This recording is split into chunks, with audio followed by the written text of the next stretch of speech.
بسم اللہ الرحمن الرحیم۔ بسم اللہ الرحمن الرحیم۔ السلام علیکم عزیز طلبہ کرام، امید آپ حضرات خیریت سے ہوں گے۔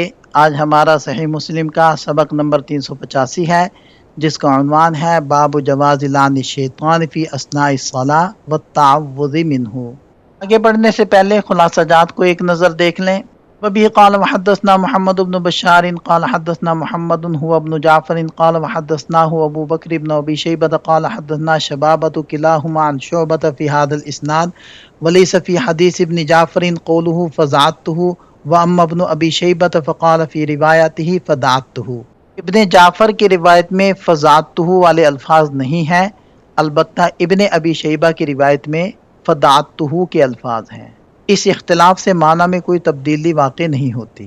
اس اسناد کے رجال 5 ہیں۔ پہلے ہیں محمد بن بشار بندار العبدی، دوسرے ہیں محمد بن جعفر غندر الحزلی، تیسرے ہیں ابو بکر بن ابی شیبہ، چوتھے ہیں شبابہ بن سوار المدائنی۔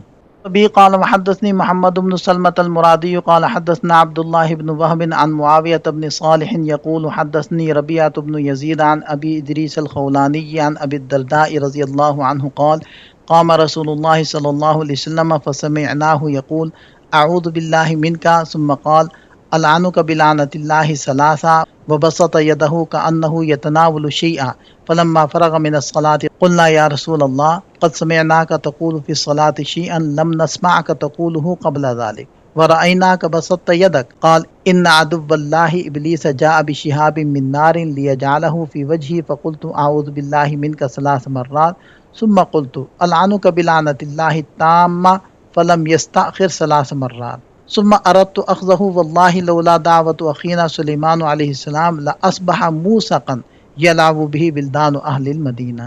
حضرت ابو الدرداء رضی اللہ عنہ فرماتے ہیں کہ نبی پاک صلی اللہ علیہ وسلم نماز کے لیے کھڑے ہوئے تو ہم نے آپ علیہ السلام کو یہ فرماتے ہوئے سنا، میں تجھ سے اللہ کی پناہ مانگتا ہوں۔ پھر آپ علیہ السلام نے 3 مرتبہ فرمایا، میں تجھ پر اللہ کی لعنت بھیجتا ہوں۔ اور آپ صلی اللہ علیہ وسلم نے اپنا ہاتھ مبارک اس طرح آگے بڑھایا جیسے کوئی چیز پکڑ رہے ہوں۔ پھر جب آپ صلی اللہ علیہ وسلم نماز سے فارغ ہوئے تو ہم نے عرض کی، اے اللہ کے رسول، ہم نے آپ کو نماز میں کچھ ایسا فرماتے ہوئے سنا جو ہم نے آپ کو اس سے پہلے کبھی فرماتے ہوئے نہیں سنا، اور ہم نے آپ کو اپنا ہاتھ آگے بڑھاتے ہوئے بھی دیکھا۔ آپ علیہ السلام نے ارشاد فرمایا، بلا شبہ اللہ کا دشمن ابلیس آگ کا ایک شعلہ لے کر آیا تاکہ اسے میرے چہرے پر مار دے، تو میں نے 3 مرتبہ کہا، میں تجھ سے اللہ کی پناہ مانگتا ہوں۔ پھر میں نے کہا، میں تجھ پر اللہ کی مکمل لعنت بھیجتا ہوں، لیکن وہ 3 بار لعنت کرنے پر بھی پیچھے نہ ہٹا۔ پھر میں نے ارادہ کیا کہ اسے پکڑ لوں۔ اللہ کی قسم، اگر ہمارے بھائی سلیمان علیہ السلام کی دعا نہ ہوتی تو وہ مسجد کے ستون کے ساتھ بندھا ہوا سو کرتا اور مدینے کے بچے اس سے کھیلتے۔ اس اسناد کے رجال 6 ہیں۔ پہلے ہیں محمد بن سلمہ المرادی الجملی، دوسرے ہیں عبداللہ بن وہب المصری، تیسرے ہیں معاویہ بن صالح، چوتھے ہیں ربیعہ بن یزید الایادی، اور 5ویں ہیں ابو ادریس الخولانی جن کا نام تھا عائد اللہ بن عبداللہ، اور 6 ہیں حضرت ابو الدرداء رضی اللہ عنہ جن کا نام تھا عمیر بن زید بن قیس الانصاری، مشہور صحابی ہیں۔ حضرت عثمان غنی رضی اللہ عنہ کی خلافت کے آخری زمانے میں ان کی وفات ہوئی۔ یہاں سے اس اسناد کے نکات کو ذکر کیا جا رہا ہے۔ یہ امام مسلم رحمۃ اللہ علیہ کی سداسیات میں سے ہے، اور اس میں تحدیث اور عنعنہ دونوں طرح کے صیغے موجود ہیں۔ اس کے رجال 6 کے رجال ہیں، اور اس میں شامی راویوں کا تسلسل ہے، اور اس میں تابعی سے روایت کر رہے ہیں۔ اس حدیث میں صحابہ کرام رضی اللہ عنہم کا یہ فرمانا کہ ہم نے آپ علیہ السلام کو یہ فرماتے ہوئے سنا، اس بات کی واضح اور صریح دلیل ہے کہ صحابہ کرام اس واقعے کے وقت آپ علیہ السلام کے ساتھ موجود تھے۔ یہاں ایک بظاہر اشکال پیدا ہوتا ہے، کیونکہ اس سے قبل حضرت ابو ہریرہ رضی اللہ عنہ کی جو روایت گزری ہے اس کے ظاہری الفاظ سے ایسا محسوس ہوتا ہے کہ اس وقت آپ علیہ السلام بالکل اکیلے تھے۔ شارحین حدیث نے اس بظاہر تعارض کو 2 خوبصورت طریقوں سے حل کیا ہے۔ پہلی بات تو یہ ہو سکتی ہے کہ یہ دونوں الگ الگ واقعات ہوں، یعنی شیطان نے ایک سے زیادہ مرتبہ حالت نماز میں حملہ کیا ہو، اور دوسری توجہ یہ ہے کہ واقعہ ایک ہی ہو، اور پچھلی حدیث میں آپ علیہ السلام نے ان صحابہ کو اس واقعے کی خبر دی ہو جو اس وقت وہاں موجود نہیں تھے۔ العنک بلعنت اللہ، نبی پاک صلی اللہ علیہ وسلم نے حالت نماز میں شیطان کو مخاطب کر کے فرمایا میں تجھ پر اللہ کی لعنت بھیجتا ہوں۔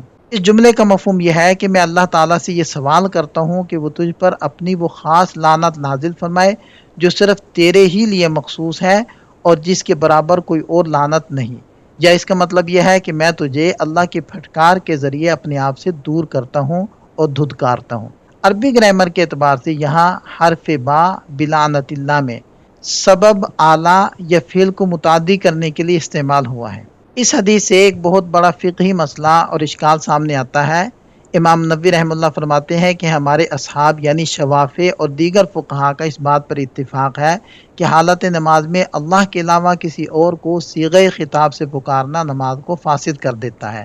مثال کے طور پر اگر کوئی شخص چھینکے اور نمازی اسے جواب میں یرحمک اللہ کہہ دے یا سلام کا جواب وعلیک السلام کہہ کر دے دے تو اس سے نماز ٹوٹ جائے گی۔ اب سوال یہ ہے کہ جب نماز میں کسی کو مخاطب کرنا منع ہے تو نبی پاک صلی اللہ علیہ وسلم نے شیطان کو العنو کا میں تجھ پر لعنت بھیجتا ہوں کہہ کر مخاطب کیسے کیا؟ اس فقہی اشکال کے دو ٹھوس علمی جوابات دیے گئے ہیں۔ پہلا جواب امام نووی رحمہ اللہ دیتے ہیں کہ سابقہ ابواب میں یہ حدیث گزر چکی ہے کہ حالت نماز میں سلام کا جواب دینا منع ہے، لہذا اس حدیث کو یا تو کسی خاص معنی پر محمول کیا جائے گا یا پھر یہ کہا جائے گا کہ یہ واقعہ اس دور کا ہے جب نماز میں بات چیت کرنا حلال تھا اور بعد میں جب نماز میں کلام کرنے کی حرمت نازل ہوئی تو یہ حکم منسوخ ہو گیا۔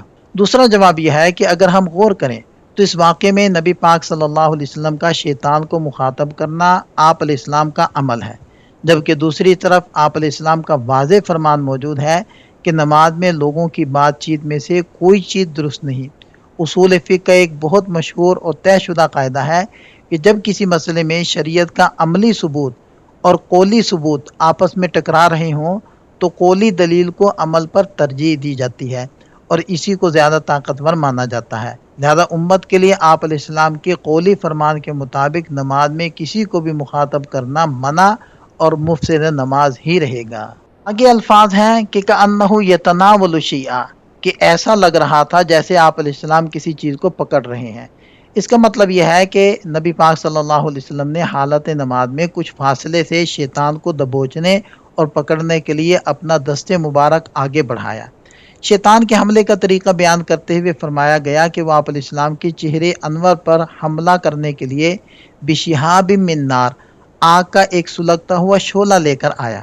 علامہ بدر الدین عینی رحمہ اللہ عمدۃ القاری میں اس مقام پر ایک شاندار اور لطیف بحث کرتے ہیں۔ وہ فرماتے ہیں کہ شیطان کا ہاتھ میں آگ کا شعلہ لے کر آنا اس بات کی واضح دلیل ہے کہ جنات اب اپنے اس اصلی اور خالص آگ والے مادے پر باقی نہیں رہے جس سے وہ پیدا کیے گئے تھے۔ علامہ عینی دلیل دیتے ہوئے فرماتے ہیں کہ نبی پاک صلی اللہ علیہ وسلم کا ارشاد ہے کہ معراج کی رات بھی ایک سرکش جن آگ کا شعلہ لے کر میرا پیچھا کر رہا تھا۔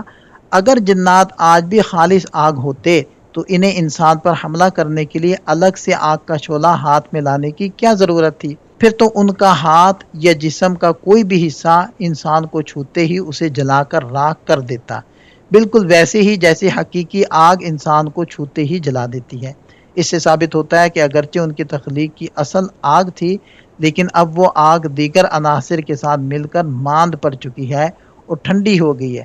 اس بات کی سب سے بڑی اور واضح دلیل ایک اور روایت کے یہ الفاظ ہیں جس میں آپ علیہ السلام نے فرمایا میں نے اس شیطان کا گلا گھونٹا یہاں تک کہ میں نے اپنے ہاتھ پر اس کے لعاب کی ٹھنڈک محسوس کی۔ بلعنت اللہ التامہ، آپ علیہ السلام نے شیطان کو مخاطب کر کے فرمایا میں تجھ پر اللہ کی مکمل لعنت بھیجتا ہوں۔ شارحین فرماتے ہیں کہ مکمل لعنت سے مراد وہ خاص اور ابدی لعنت ہے جو ہمیشہ ہمیشہ کے لیے صرف اور صرف ابلیس کے لیے مختص کی گئی ہے، اور تمام عذاب دیے جانے والوں میں یہ لعنت سب سے بڑھ کر ہے۔ حدیث میں الفاظ آئے ہیں کہ فلم یستاخر ثلاث مرات۔ شارحین فرماتے ہیں کہ ان الفاظ کے دو مطلب ہو سکتے ہیں۔ پہلا مطلب یہ ہے کہ اس کا تعلق آپ علیہ السلام کے فرمانے سے ہے، یعنی آپ علیہ السلام نے مسلسل 3 مرتبہ تعوذ اور لعنت کے الفاظ دہرائے۔ دوسرا مطلب یہ ہو سکتا ہے کہ اس کا تعلق شیطان کے پیچھے نہ ہٹنے سے ہے، یعنی اتنی سخت لعنتوں کے باوجود وہ ملعون 3 بار تک پیچھے ہٹنے سے تیار نہ ہوا یہاں تک کہ آپ علیہ السلام نے اسے دبوچ لیا۔ حدیث کے آخر میں آپ علیہ السلام کے الفاظ ہیں لَأَصْبَحَ مُوسَقًا، اس کا مفہوم یہ ہے کہ اگر مجھے اپنے بھائی سلیمان علیہ السلام کی دعا کا خیال نہ آتا تو یقیناً صبح کے وقت ابلیس اس حالت میں پایا جاتا کہ وہ مسجد کے ستون یا کسی اور چیز کے ساتھ مضبوطی سے بندھا ہوا ہوتا اور مدینے کے لوگ اسے دیکھتے۔ اس حدیث کو روایت کرنے میں امام مسلم رحمۃ اللہ علیہ متفرد ہیں، اور دیگر ائمہ حدیث نے بھی اپنی اپنی کتابوں کے اندر اس حدیث کو ذکر کیا ہے۔ یہ ان احادیث سے حاصل ہونے والے چند فوائد اور نکات ہیں۔ یہاں ہمارا سبق مکمل ہو جاتا ہے۔ ایک نظر خلاصے کو دیکھ لیں۔ یہ سبق سے متعلق چند سوالات ہیں، ان کے جواب تحریر کریں۔ ملتے ہیں نئے سبق کے ساتھ۔ اللہ تعالیٰ ہم سب کا حامی و ناصر ہو۔ دعاؤں میں یاد رکھیے گا۔ السلام علیکم۔